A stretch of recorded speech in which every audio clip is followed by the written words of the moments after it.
Who are you here to meet today? His name is Jim. Jim, how old is Jim? He said he was 14. Okay. Do you meet with 14s often? No. You never meet with 14-year-olds? No, or not at Have all. you had sex with a minor before? Nope. No. What was up with this one? What were you guys plans with this minor? He was going to come back to my apartment or my Hotel room, and we were going to talk for a little bit. And I was just going to start asking him questions to see. Is that what you guys said you guys were going to do? I'm sorry. Yeah. Nothing sexual? You had no plans of being I had sexual? no plans for sexual. Okay, Yeah. You understand I have the book. I have every text message from start to finish. Okay. So was it sexual? It was probably going to end that way. Okay. Yeah. Okay. Yeah. Do you know bringing a 14-year-old in your car, that would be kidnapping? They can't consent to get in your car. Just so you know. But you're happily married. What are you doing? I am. Just curiosity. How many pedophiles you got? 288. How many kids you found?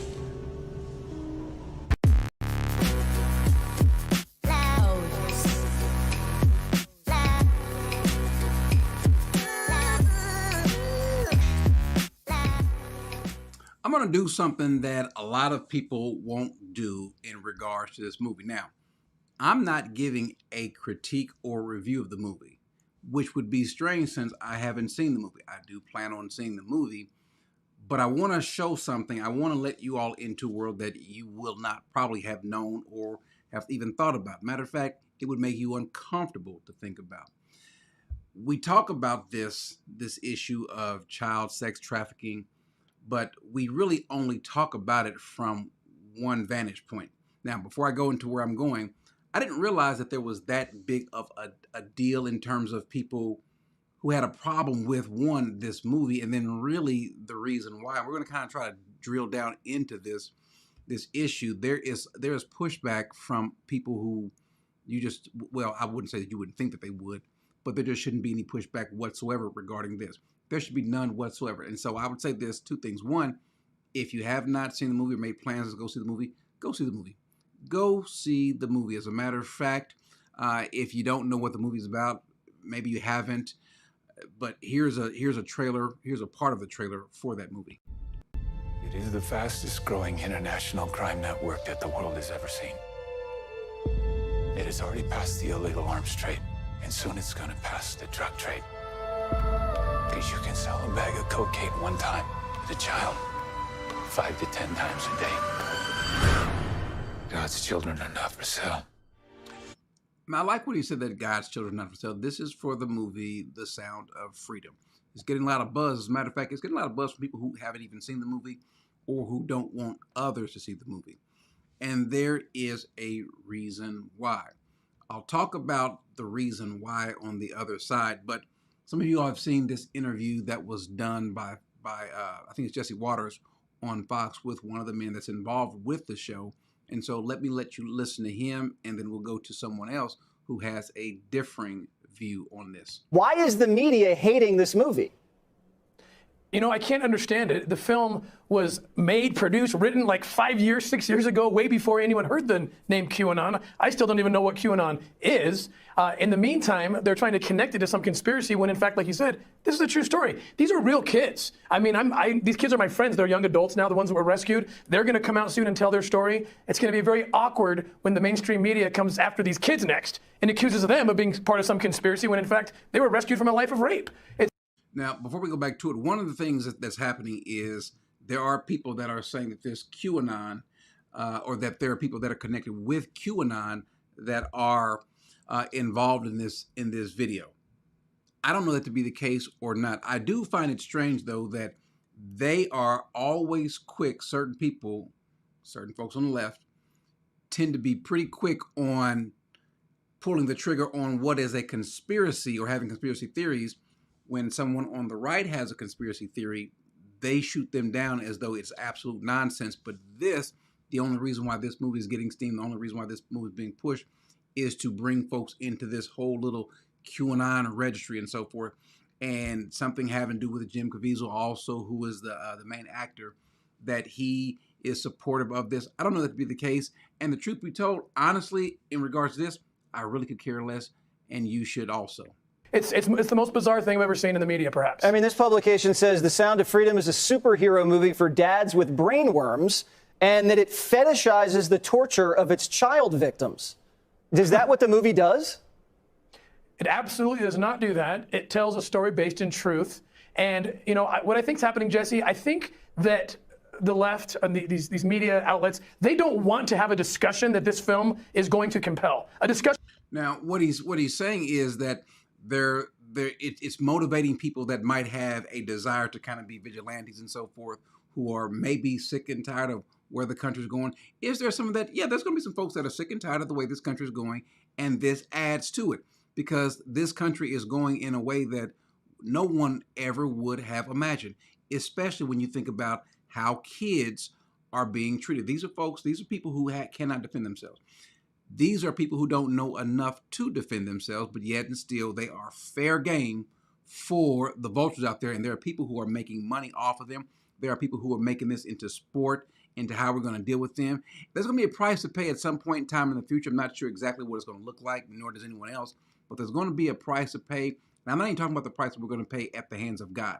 That part should scare everyone. But in terms of what's going to happen because these children that we're messing over, these children that we're allowed to be victimized, they're going to grow up. Now, what state they're going to be when they grow up, who knows? Who knows how much anger they're going to have, how much rage, how much depression, how much confusion. If you think that people have lost their minds today, what about the kids that we're literally experimenting on? How are they going to be in the future? But he makes a point here, and I'm going to play this. And this point, I think he has a lot of things right on this point that he's getting ready to make. Discussion about why 85,000 children showed up unaccompanied at the border and got released into the interior of a country that is the highest consuming country for child exploitation material on the planet. They don't want to talk about why these same publications are pushing an agenda to change the word pedophile to minor attracted persons in order to normalize sexual activity with children. I think that's what they're trying to avoid, and they know this film is going to shine a light on all of the things, all the atrocities happening to children, and so they have to discredit it by lying about it. And I agree with that. I agree. Listen, we talk about this, that there were 85,000 unaccompanied minors who showed up. Why? Now, I know here in America, we want to think that we're the only ones that love our children. But no, people in Mexico, people in Guatemala, people in Venezuela, people in Peru, people in El Salvador, they love their children as well. And so just as much as we would think it'd be unfathomable for us to let our children go unaccompanied on 1,000-mile, Mexico is not a small country, especially if you're going to walk it. It's not a small country to trek. And so would you let your child go on this dangerous trek in hopes of living in America? And oh, by the way, the guy that's going to let you take your children there is going to be some guy who's a known drug dealer, some guy who's not a good guy. Do you think parents are voluntarily signing up for that? They are not. And I'm going to tell you how I know some of this stuff in just a little bit. But the fact of the matter is there's this pushback. And the pushback, whenever you bring up anything about protecting children, there are certain people, certain elements of our society that don't want you to think about protecting children. Because if we protect them over here, well, we've got to protect them over there, which means we need to protect their sexuality or disturbing their sexuality. And again, that goes against an extreme agenda to take these children's life away. And I mean take their life away, life as they know it, or as any other healthy adult would have known it, because they didn't have the experience of growing up as children. They were experimenting on. They were lab rats for people to figure out their own sexual pleasures. And I do mean they are lab rats for someone else's sexual pleasure, their own gratification. We'll talk about that more in just a little bit. But you probably have heard this interview that was put up on CNN with Abby Phillips. I'll talk about her just a little bit as well, but she brings on a person who is espousing himself a conspiracy about the movie. And you seem pretty familiar with him because he doesn't really hide his association with this real wild plot that involves, drinking the blood of children and things like that. No, he doesn't hide it at all. And you have a lot of people who are in this world of QAnon who say, oh, they don't know what that is. They've never heard of it. They're just asking questions. With somebody like Jim Caviezel, he is openly embracing it. He's openly using its catchphrases and its concepts. He's speaking at QAnon conventions. And this film is being marketed to either specific QAnon believers or to people who believe all of the same tenets as QAnon. Now, let me ask you guys a question. Especially those that have gone to watch it or those that are going to watch it, that made plans to watch it. Are any of you all that you know of members of QAnon. I plan on watching. I'm not a member of QAnon. No one else that I know is a member of QAnon. And it's almost as though QAnon is this great big boogeyman. It's a small group of people, not very large, but they make it out to be that they are in this grand conspiratorial scheme to take over the world, to overthrow the government and so forth, which is not true at all. Yeah, the QAnon is a boogeyman, but it's rallying people. But a lot of folks that are going to watch it have no idea who QAnon is, nor could care less because of the point that they are speaking of. QAnon is not the issue. The issue is and are these children. But claim they don't know what it is. And The Sound of Freedom does focus on a real issue of sex trafficking. But that theme, it's sort of like that kernel of truth that feeds the QAnon conspiracy theory. Now, I want you to hear what she's saying. There's a kernel of truth to what's happening here. It's not the main thing. It's not that big a deal. That's the vibe you have to get from her. She's saying it's a kernel of truth. Listen to where they're going. Tell us how those two things work together.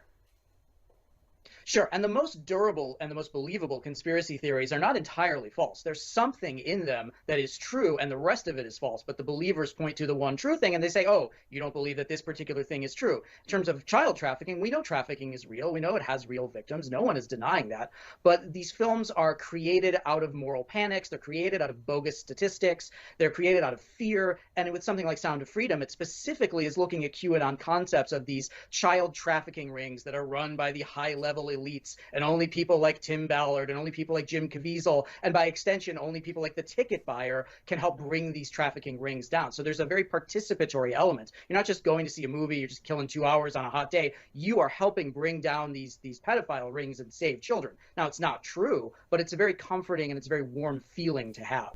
The irony is that if you watch CNN or a lot of mainstream media outlets, they will put up other films that are designed to bring about awareness, and that by watching it, you can help stamp out, let's say, for example, racism. You can help stamp out gender dysphoria. You can help stamp out whatever just by watching the movie. But now, if there's a movie that is bringing attention to an actual legitimate cause, something that we know is a problem, and we know these people are defenseless, that's a problem. And then if you notice, he mentioned these bogus statistics.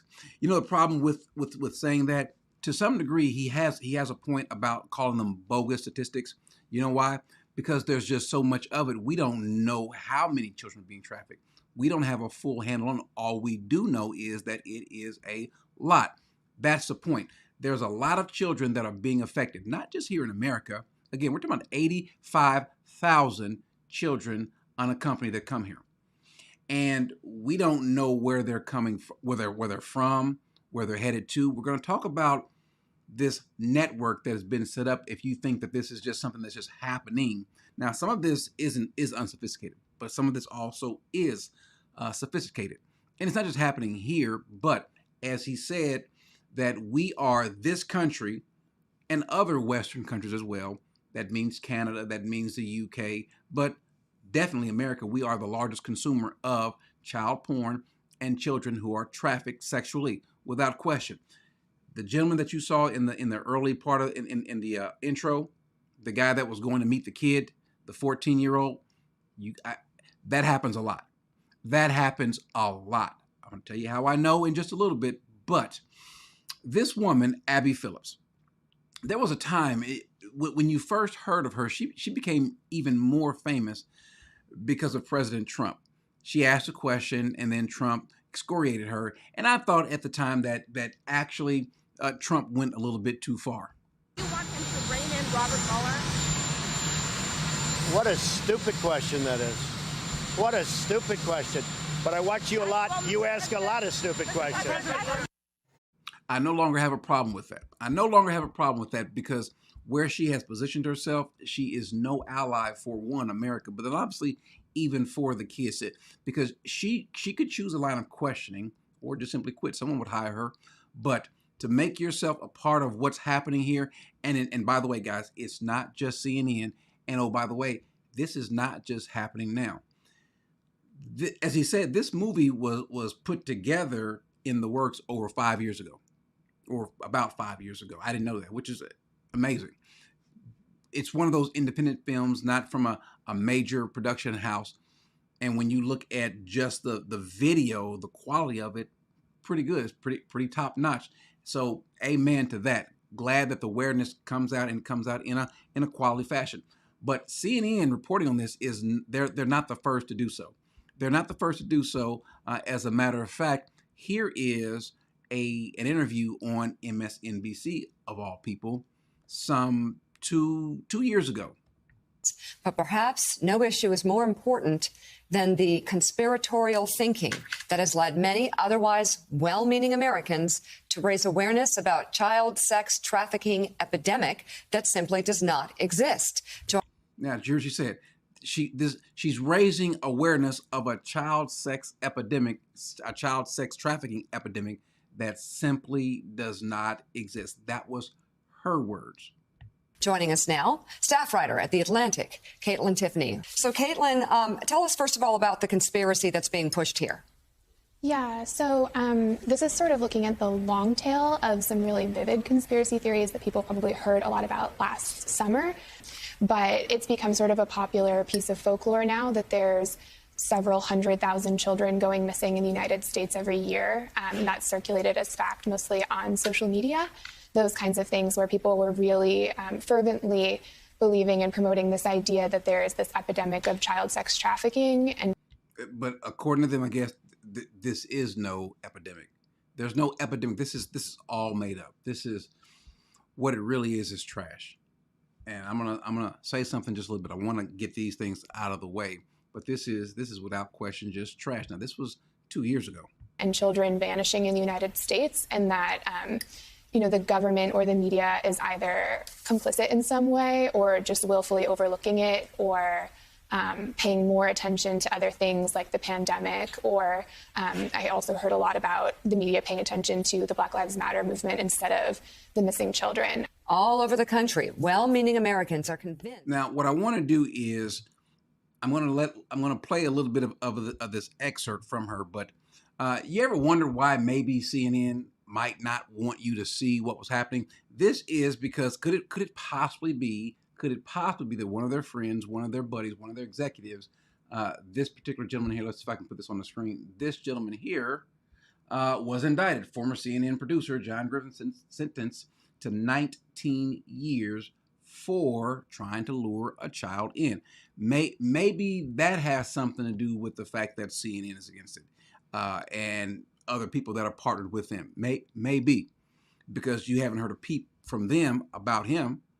That hadn't happened. But let's finish letting her read part of this Atlantic article. That human trafficking, and specifically child sex trafficking, is happening right in their backyard, or at any rate, no farther away than the nearest mall parking lot. Of course, child sex trafficking does happen, and it is horrible. The crime is a serious concern of human rights organizations and governments all over the world. Statistically, however, it is hard to get a handle on the data, often misleading when they exist at all. Whatever the incidents, sex trafficking does not involve Tom Hanks or hundreds of thousands of children. So it's not a big problem. It's not a big problem, and it does not involve hundreds of thousands of children. Well, you're right. It does not involve hundreds of thousands of children. It involves millions of children, somewhere between 2 to 3 million globally. It's a lot of people. That's a lot of people. And they want to minimize this. Now, I want you to do me a favor. Now, the likelihood is that I can see YouTube doing something with this particular video, making it not rated or what have you for the average audience. Which is fine. That this particular video would be demonetized, which is fine. But I want you to do me a favor, because I want people to hear what I'm going to say in just a little bit. I want people to hear what I'm getting ready to say, the part that you don't know about, the part that they don't speak about. I want people to hear this. So do me a favor. You guys know I don't ask this very often, but I would love for you all. There's over 400 people right now that are watching it on the different channels and so forth.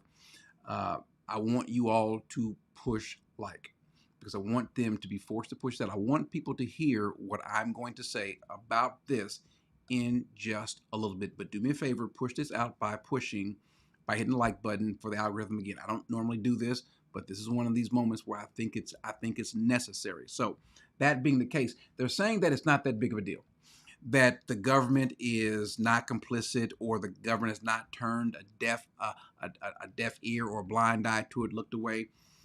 That's a hard sell to make when just recently, and I mean a couple weeks ago, there was a U.S. House committee dealing with just this. A Biden official from Health and Human Services who was tasked to go down to the border to see about this crisis. She becomes a whistleblower, and listen to her testimony, since this is not an epidemic.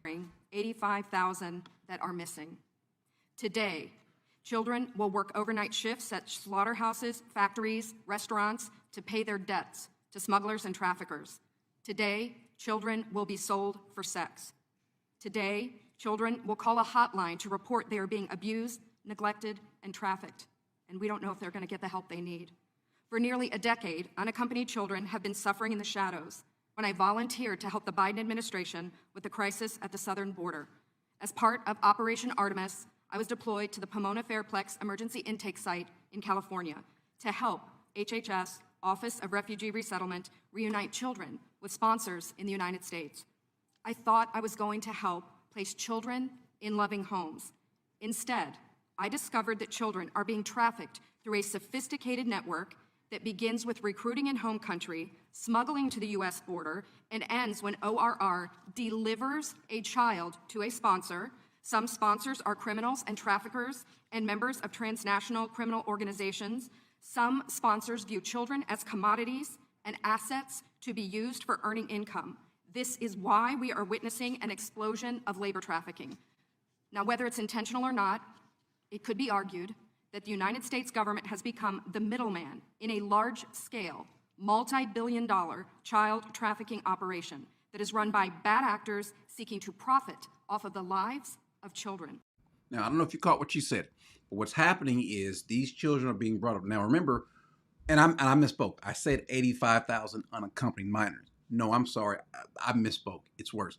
85,000 that are missing unaccompanied minors. There are far more unaccompanied minors that have come, but that's that many that are missing. How it happens is this: when a person comes into the country, because what we need to do actually is to do something with the border, because if you make a market, if you create a market, and what America has done because of its border situation and being light on crime in some areas, you have laid a trap. You have lined the streets with honey so that the bees can attack. In other words, we have made a market for these children. They can come into the country, and then when they come into the country, they're here illegally, but because they're children, and we care so much about the children, that we will have these sponsors who are set up. These sponsors, in many cases, in most cases, tend to be people who have nefarious backgrounds. This is a sophisticated operation. And so what ends up happening, this is why she said the United States government remember, this is a Biden, well, she's probably a former Biden official, but this is a Biden official who's saying that the federal government is allowing these people to become middlemen or sponsors, thereby making the United States a middleman. In other words, here the trafficker brings this child in.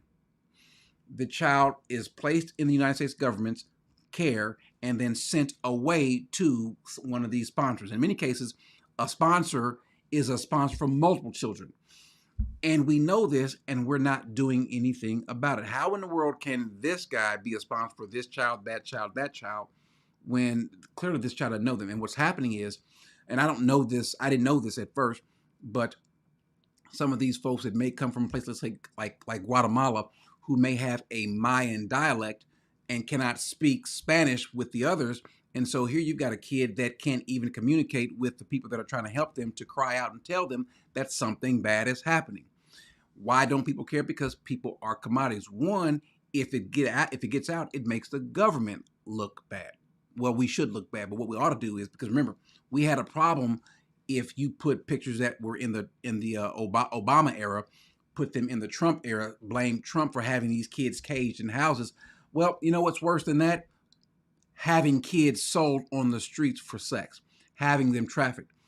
it's as though no one is actually thinking, how does a kid from Guatemala end up in America and then some sort of way find himself or herself across the ocean? They didn't swim to China. They didn't swim to Europe. They didn't swim to Asia. Someone took them there because, again, this trafficking is big business. And as he said, there are all these people who you can sell some drugs, you can sell some dope. Once it's smoked up, once it's snorted, that's it. But with a child, they are reusable commodities to these people.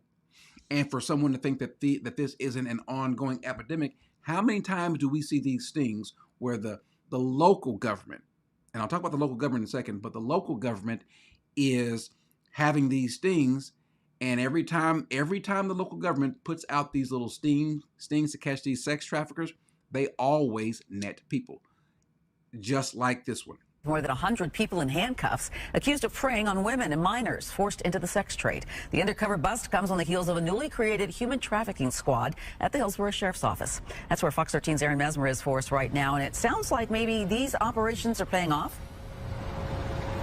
Yeah, and Sheriff Chad Chronister says undercover detectives actually made contact with more than 1,000 people, potential Johns, people who may have participated in this sex trade, and many of them declined to come to Hillsborough County because they knew how successful these stings have been. The undercover sting, dubbed Operation Roundup, netted at least 125 men accused of exploiting and preying on minors and adults for sex.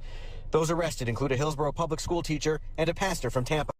That's what's happening. Now, can I just tell you something? Let's just put this on the screen. I want you to see this. In Ecclesiastes 3:16 says, "Furthermore, I have seen under the sun that the place of justice there is wickedness. In the place of justice there is wickedness." Say it again. In the place of justice there is wickedness, and in the place of righteousness there is wickedness. Does that not describe the state of our country? Is, truth be told, the state of the world? It's always been that children have been used and monopolized and so forth and taken advantage of. But if there's ever a place that it should be stopped, or at least there should be an effort, a concerted effort to stop it, it should be here in America, but it's not.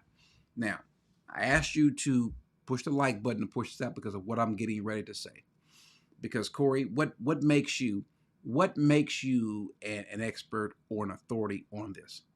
Have you ever been trafficked? No. Corey, have you ever met a child that's been trafficked? No. Have you come in contact with one? Maybe you didn't know, but you've come in contact with a child that's been trafficked. Not that I know of. I'm sure I've passed one on the street some sort of way, but no. Well then, Corey, why are you talking about this? Because of where I was. Remember, where I was, there were some guys that just messed up, but then there were some guys that truly deserved to be in prison. And I mean for life. Anyone who messes up, anyone who sins, anyone who finds himself at the bottom of the barrel, they can be redeemed by God. There's nobody, there's no soul that God can't touch, that can afflict, that he can't do anything, he can't bring them. There's no one. However, let's just be honest. There are a lot of people who have no desire to change. One of the fastest growing segments of offenders in prison, both state and federal, are sex offenders. As a matter of fact, I think it's the third largest group, the number 3 group in the Federal Bureau of Prisons of offenders are sex offenders. That being the case, you need to also understand that there are people that have been charged with other crimes who it's not based on sex offense. You need to understand that there are kids, there are people that are there who may have been arrested on a drug charge, but also have a sex offense history, or may have been caught with something else, but because let's say it was the state picked it up on, they found drugs and they may have found some paraphernalia. They may have found some underage children. Happens a lot. I can't tell you how often it happens, and the sex offense charge doesn't stick. The reason why, because when it goes feds, if the feds decide to pick it up, the feds are going to try to pick up the one thing that's the easiest. Oftentimes it's easy. If you get caught with some illegal drug, that's it. There really is not a whole lot of wiggle room for you. There is beginning to be more wiggle room for the sex offender if they're caught with, let's say, an underage child. You can talk your way out of that, and the feds, rather than having to take their time to prosecute that, This is the easier one. So there are a lot of people that are there on drug offense charges or weapons charges who are sex offenders. There are those who are there for a second time, a third time, a fourth time who previously had a sex offense. This is so serious. When I can't tell you how many people that I've come across who are literal animals. There are some men there that really wanted to get the help they needed. They are there. But what's happening is we're housing these people and we're putting them in a society where there's other sex offenders and they don't even grieve the crime that they committed.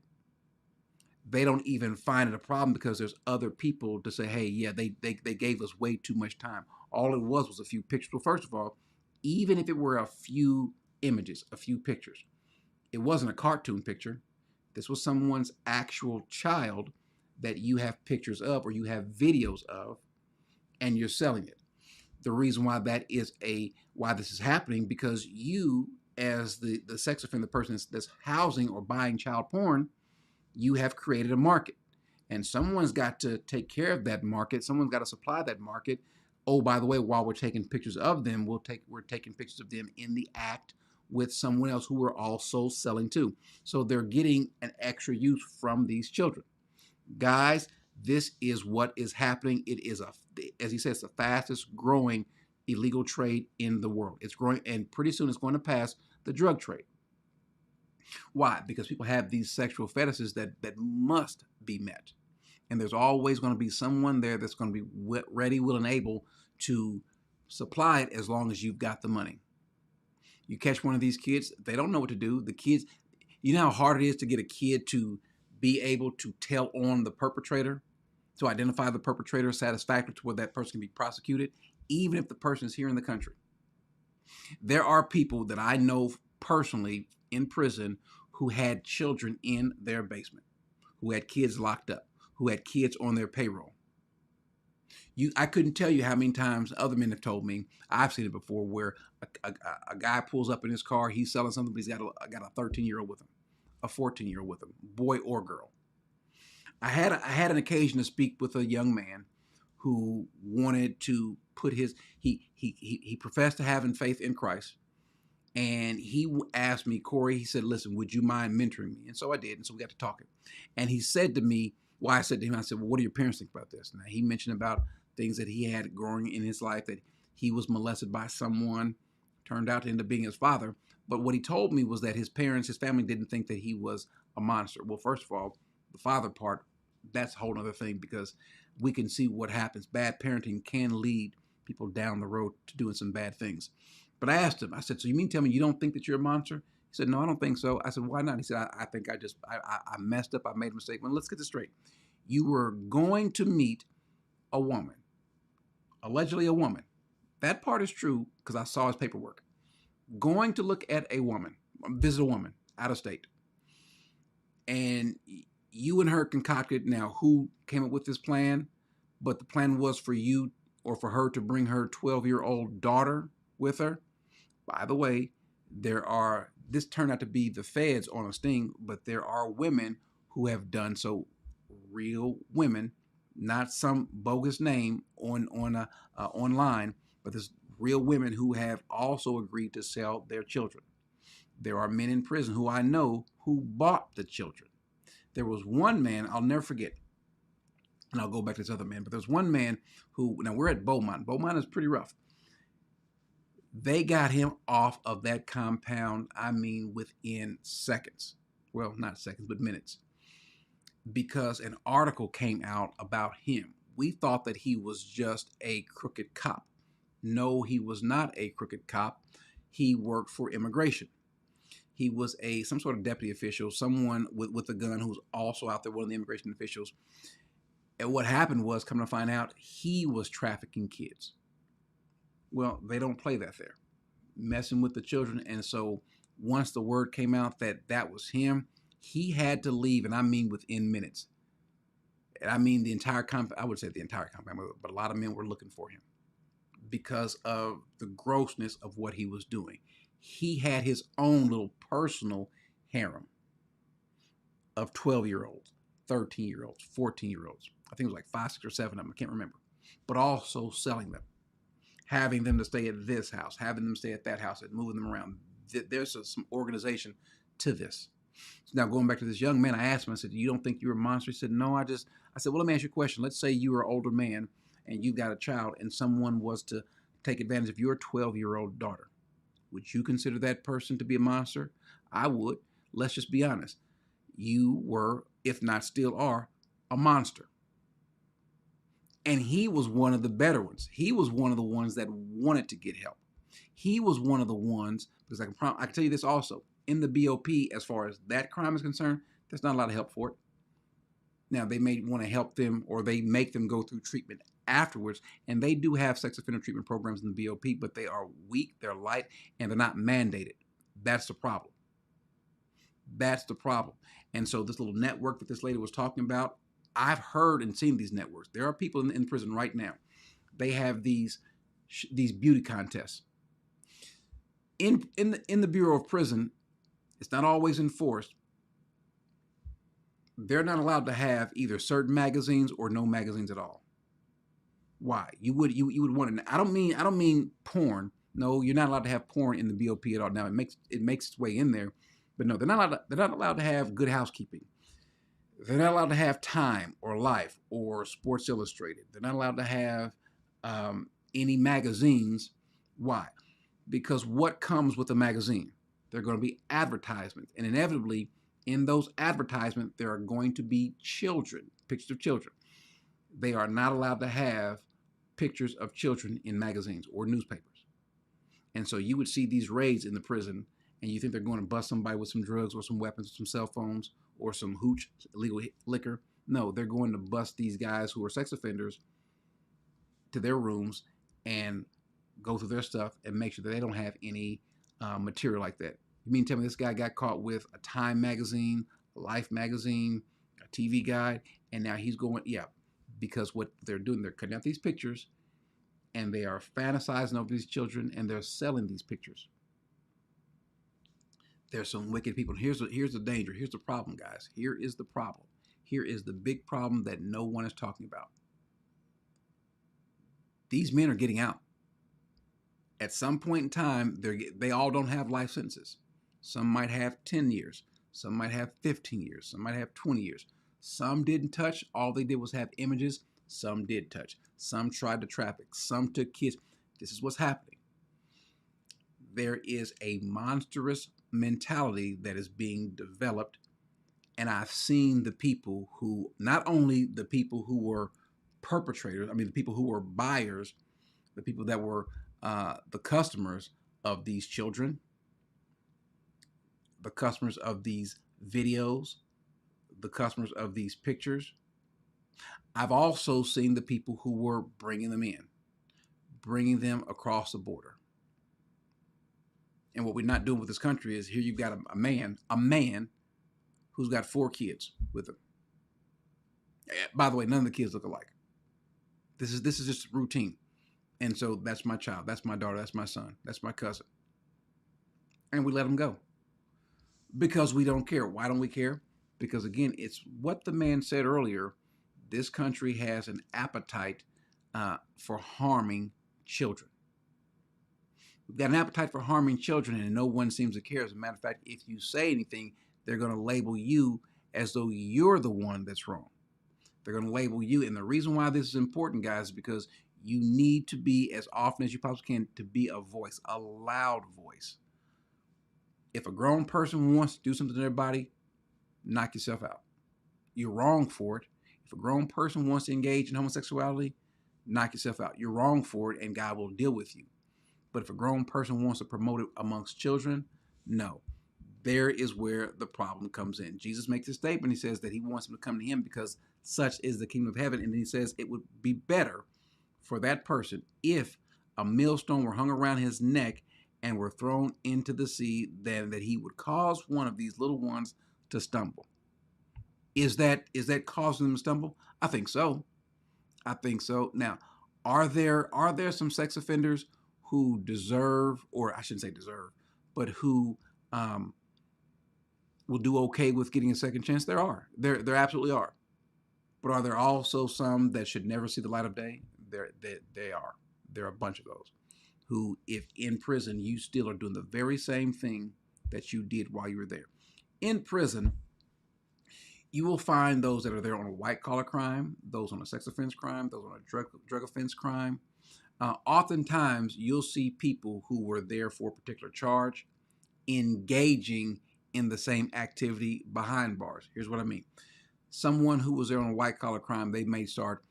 There are guys who were investment professionals who are now selling their understanding of investments to other inmates, teaching them how to invest and so forth, and charging them. You're not supposed to do that. People say, well, Corey, why wouldn't you teach people how to invest and so forth? I said, I'm not. Why? I'm not going to be involved in the very thing that brought me here. There were those there that were there for a drug offense charge, and they were selling products. Might be cell phones, might be cigarettes, might be hooch, might be weed. So you're doing the exact same thing that you did to get you there while you're there.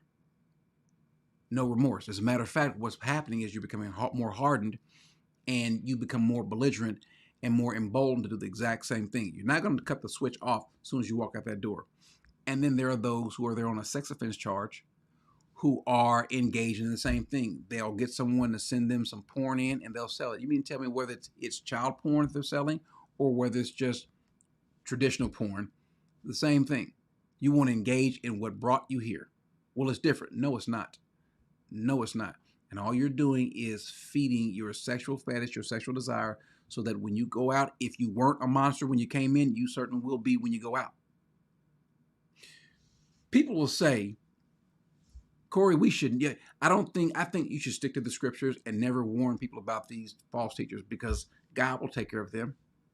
And the analogy that I always use would be a sex offender. Some of you have children, grandchildren, nieces, nephews, and you want to know that if you take your child to the park or to this water park or what have you, or to this school, that there won't be sex offenders there prowling, looking at them. Well, how do you know? Do we just say, hey, there are sex offenders in this city? Where there's in this area, Dallas, there is 7 million plus people in the metropolitan area. So to tell me that there are sex offenders here, how do I know? What does that do for me? There are people that are trafficking people. How do I know? How do I know that that's the case? Or how do I know where they are? You might as well tell me. You might as well not even tell me if I don't know where they are. So what do? We not only tell you that there are these criminal elements here, and these criminals are here. We tell you, 1, who they are, 2, what they look like, and 3, where they live. Some will say that might be a little bit of overreach, and now the person is punished forever. There are some that we probably should let up on them after a while. There are some. The reason for the overreach is because there are some that never should. Because sex offenders, now what we're finding out is that the recidivism rate amongst them is increasing. And no wonder, because you did not give them treatment in the state facilities or the federal facilities. All you did was manage them. All you did was house them, keep them under control. And so now you got sex-crazed people who are coming out. Oh, by the way, the interesting thing is some of the very same things that were used to chemically castrate some of these male sex offenders are now being used on our children if a boy decides he wants to be a girl. The irony of that is amazing. You might have someone who was participating in the sex trade, exploiting these children, who from the courts has agreed to become chemically castrated, and then the chance is that one of these kids or some other kid will also be chemically castrated because of this guy's former fetish. This is the kind of country, the kind of world that we live in. And so when someone says, or they want to discourage folks from watching this movie, go watch the movie. Buy 10 tickets for people that you don't know. Or take your cousins, take your friends, take whomever. People need to be aware of this. People need to be aware of the kind of people, and here's what's crazy. It's not just men. I mentioned about a man who had some kids chained in his basement. Well, I just knew him because this was a male prison. His wife is also in prison at a female prison because she was bringing them in. She was bringing them in. He was using them and then redistributing them. This is happening, guys. This is not some made up thing. And so whatever the number is, whatever that number is, I'm afraid that the number that we think it is undercounting. But we've got a country, though. We've got people who will tell you that it's not that bad. This is part of some kind of conspiracy. It's not. It's not. It's not a conspiracy. This is legitimate. This is true. Whatever your worst fears are, if this is one of them, it's here. It's been realized. It's happening. These people, and again, when I went to, in prison, you can work your way down from different custody levels and then make your way from a bad prison to a good prison by you just, doing things the right way, staying out of trouble and so forth. So I ended up getting sent to what you would call a good prison, just a sweet yard. This particular sweet yard was here in the DFW area. It is Caviezel. Caviezel is now, it used to be a real laid back sweet yard with weights and room doors and so forth. It's a low custody. They don't have sex offenders at the camp. So that's one of the good things, because in many cases, most cases, the camps don't have fences. And so you don't want a sex offender who's serving 5 more, 8 more years being able to walk off. But at this particular low at Caviezel is also home to a sex offender treatment program. So it's real laid back. You've got a lot of transgender people there, a lot of homosexuals. You've got a lot of sex offenders there for their treatment. The treatment is bogus. Let me just tell you that again. The treatment is bogus. It's weak. It does not work at all. I don't care what some official might tell you. I know for a fact that the men that are going through it, it's a joke to them. They've got workbooks to complete. They go spend a few minutes, an hour or so a week with this therapist who is only coddling, who is only affirming them, telling them it's okay. Remember, this is the federal government that will allow you to go through a sex change on their dime. Now, not the actual surgery, but you've got to go through the consultations and get the pills and so forth. And in some cases, I don't know if it's happened yet, but if you had started it, then I think, if I'm not correct, if I'm not mistaken, the federal government can be forced to finish the program, finish the surgery. I'm not sure that was where they were leaning when I left, but that's this government. That's this government. Now, it's bad for a sex offender in a prison, and especially depending upon what prison. But even at this prison that was a sex offender prison, a sex offender treatment prison, they would still be beaten. They would still be hurt. Being a sex offender in prison is a hard life, even at a place where there's where a large portion of the population are sex offenders. Some places, they don't get to make it. They don't. It's hard for them. Some would say rightly so. Now, I had my own little program. Had my own little program at Beaumont, and this was because when I got there, they had maybe 2 or 3. It was a small number of sex offenders, maybe 2 or 3 on the entire yard. They started sending more and more of them in, more and more. There were some that would use different religions as kind of a way to kind of protect themselves. If you go to prison and you claim you want to be a Muslim, and you take the prayer, they give you a hat and your rug, then as far as they're concerned, everything that you've done in the past is gone away with. You're now part of the group. You're now part of the clan, and you're off limits. Even if they weren't really true, but they were just hiding, that happens. People go to prison and hide amongst certain groups. Now, what would happen is if you were found out that you weren't that and you were just hiding, then they will deal with you.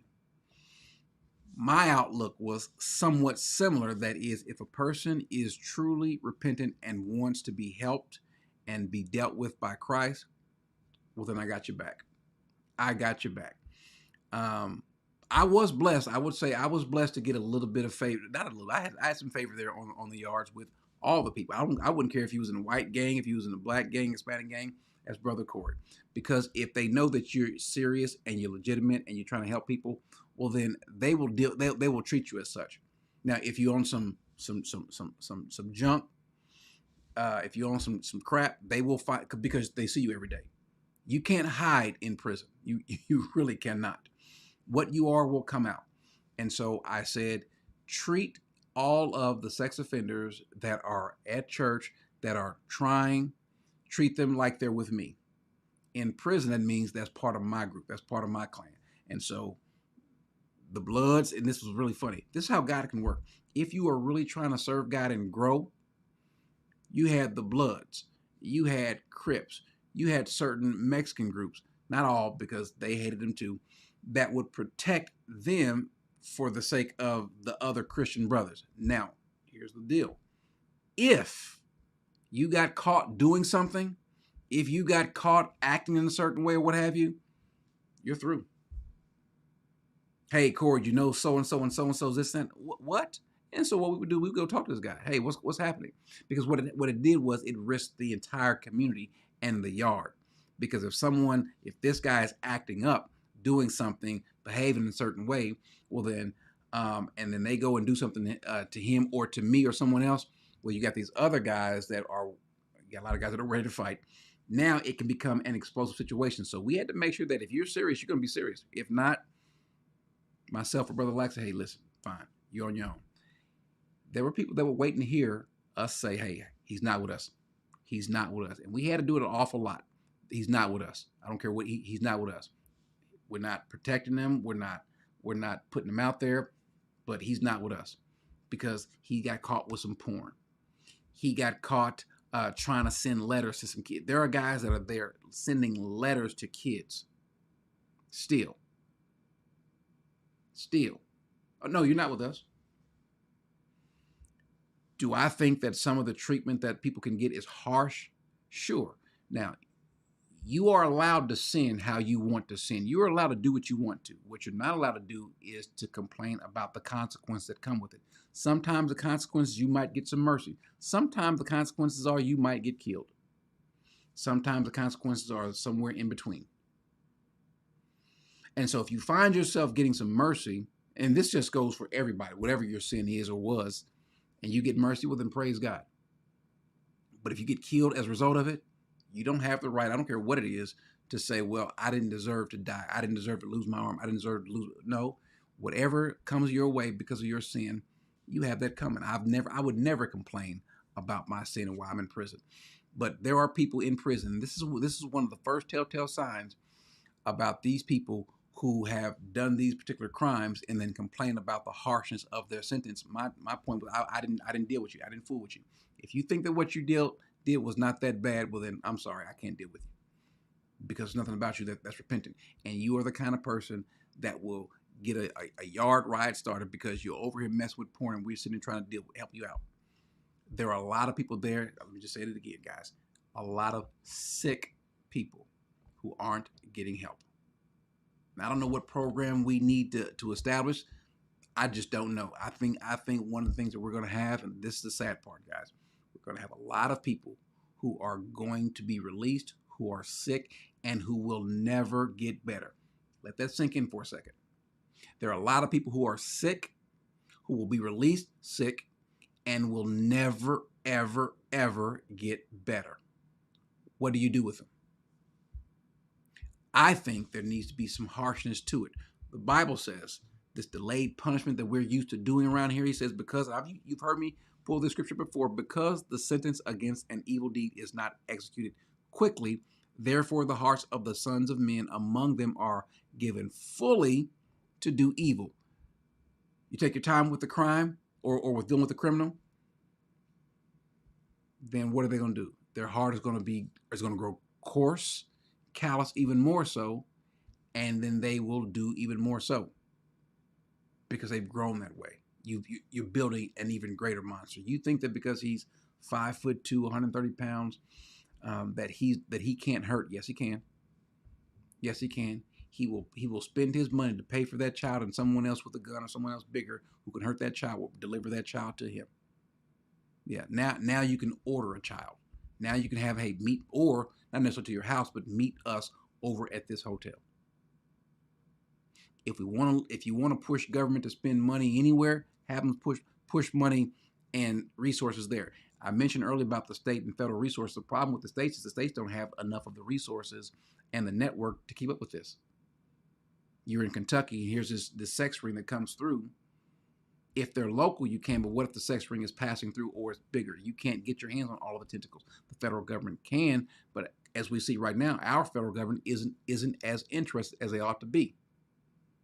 And so if you want to have an issue that you need to be pushing for, whoever you're going to be voting for next year, that should be the main issue for these kids who can't support themselves. So about this movie, go watch it. But even after this movie, be vigilant. You're going to see, I promise you, you're going to see kids out there who do not belong with the person that they're with. Be proactive, because the one thing they won't do is they won't fight you over that kid in the middle of the streets. That won't happen. That's too much of a risk. Because while this kid is valuable, he's not so valuable to where it will upset the apple cart and endanger the rest of the system. Take pictures, take videos, report this stuff. You need to be this whole anti-snitching campaign that seems to be prevalent in our society. No, snitch, tell. I was never one that would advocate it in prison because you know what, that'll get you killed. But I would tell the people, hey, listen, some telling is good. Some snitching is good. This one, snitch, tell. If you see something, say something. Because it might actually be your kid. There are people out there. Have you all seen the little videos or the messages where they said, ladies, if you see certain things tied to your car, like to your door handle, around your mirror, outside mirror, hurry up and cut it off because it might mean something, maybe a twisty tie, a zip tie. Those are legitimate. That is something that you should be afraid of. If you go out of your car and you see something on your car that you didn't put there, remove it and then avoid going back to that place for some time. If it's where you work, well, then make sure that you're around someone who knows you and you can walk in and out. If it's your daughter, your niece, your cousin, make sure they know. There are people out there, even here in America, that they're not only interested in kids from South America. They're interested in kids or women, period. The report we saw was there are also adult women that are trafficked. So you be vigilant. Reject this foolishness that we see coming from Rolling Stone, from CNN, from MSNBC, and all the others that are pushing. Because again, I saw someone say it in the chats, who would want to push back against this? What is your interest in making sure this movie didn't see the light of day? And even some people have stated that some AMC theaters have all of a sudden had problems with their equipment or have canceled the movies. The question is who? We know the answer. The main answer, or the first answer, would be money, but the greater answer would be Satan. Someone says, I can't see the movie. Well, and I can understand that. I can understand that because it can elicit problems. Do you know that while we were in prison, what's the movie? A Time to Kill came out on, was it TNT or TBS? One of those shows. You know, we have cable in the prison, so A Time to Kill was going to show on. It's going to show on TV. No, they cut the cable for about 2 or 3 hours. Why? Because the last thing they wanted to do was to give the inmates in prison a reason to be riled up. Oh, some sex offenders got beat up that day anyway, just because of the commercial advertising this movie's getting ready to play. You know, the movie with Samuel L. Jackson who kills the guy who molests his child. That movie was going to play, and no, the captain got word. No, we can't play that. We can't have that. And I like that. I like that. Amen. Don't see the movie, but buy a ticket. Please buy a ticket because you can buy a ticket for someone else. Thank God for Angel Studios on this one. Amen to them. So yeah, that would be a good idea. We're gonna do the same thing too. Now I can't watch it. I was thinking about trying to watch it tomorrow. I'm not sure if I can.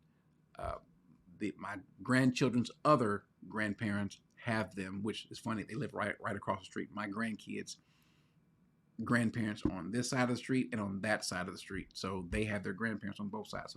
So the first 3 days they're over there. The next 3 or 4 days they'll be over here.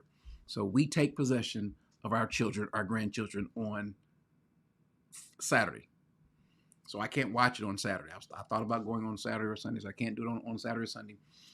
And I can't do it on Monday because we'll still have them. Tuesday, I think we'll still have them for the first part, but I might go Tuesday. We're going to watch this. My third oldest child, she went and watched it, and she said it was wonderful. And as a matter of fact, theirs were free. Some folks paid it forward for some other people, so they went for free. Laura said, thank you for Super Chat. She said it was a very good movie. Yeah, we need more of this stuff out here. But it's going to be a problem because they will categorize this in the same category of coming against transgender children. Anything that looks like it's trying to protect children, they'll put in that same category. Because the very same folks like us who are against this are also against this experimenting with our children. And so we've got to stamp that out. This can't be allowed to go forward. So guys, do me a favor. Do your very best to alert people to this movie, about this that's happening in our country, and just to be vigilant. But don't do what we normally do as a country or as a people. We're vigilant for a few days. Coretta Scott King said it best. She says we are a 5-day country, meaning we mourn something, we pay attention to something for about 5 days, and after that, it's back to normal. Make this a part of who you are. Always be on the lookout for this stuff. Always be on the lookout. No, I understand, JL, why people don't, because some people just can't watch it. Now, there are some people that have been maybe touched or violated in their past, and so things like that might trigger them, or it could be that it's just bothersome to them. Some folks get angry. Yeah, I don't want you going out and getting so angry that you want to pick up an instrument and do violence or hurt someone else. I don't want you to do that. I just want you to be angry enough to where you're going to want to do whatever you can to help prevent it. That's all. We're not saying, hey, go out and be vigilantes or anything like that. But if you see something, say something. If you see something, say something. Record. We all have these phones. Call somebody. Get them on video, what have you. Let the authorities know. Get their license plate number. Go ahead and be Karen. Save a child. Be Karen to save a child. That's fine. If a person, hey, listen, we just want to make sure. All right. If that person gets hassled, inconvenienced, for that reason, I think that's a worthwhile cause. I think that's a good reason for someone to be inconvenienced. So if you pull me over and you wonder if this is my child, hey, officer, I understand. I understand. Now, depending upon who pulls me over, I'm gonna move real slow. I'm gonna have my hand. Listen, I'm moving. Why are you moving so slow, sir? I have to ask for your license and registration because I want to make sure I give you my license and registration and I get my whole hand and body back. But I don't have a problem with you making sure that this is my child or my grandchild or my niece or what have you. No problem, officer. I need you out here doing your job. Stop this crime. Matter of fact, can I donate to the policeman's fund? No problem, officer. But in this case, you do want to make sure that you're vigilant. Yeah, Joel. Corn, supplementing the C for the P, is horrible because of what it can do to you. What it can do to you. Yeah. Angel Studios is not owned by the Mormons, guys. They're part of the production studio that happened to bring out Chosen. There's a lot of parts that we use to bring out the movie Chosen that have nothing to do with Mormonism. So that's not the case either, guys. At least I don't think it's the case. I'm pretty sure that's the case. But the message, as Dinah so aptly said, the point is the point. The main point is the main point. And so if atheists put the movie out, it's a good movie. It's a worthwhile thing. So guys, do your very best to be diligent about this. And I'm sorry to have to bring this to you, but it bothered me when I saw this.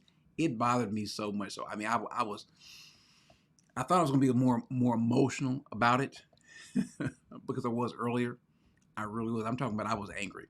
I couldn't hit the screen because it was my own screen. I'm not going to break my own screen because I was angry at the person on the screen. But We're going to keep calling stuff out. And listen, if we take a shot from YouTube, which is probably which may happen, they removed one video before in the past. Okay, fine, whatever. We'll keep it coming. We will, because it's going to happen. We're going to have to fight more and more for the cause of Christ, and especially even now, also guys, for the cause of these children. So guys, as I say, be diligent, and in the meantime as well, be blessed. Amen.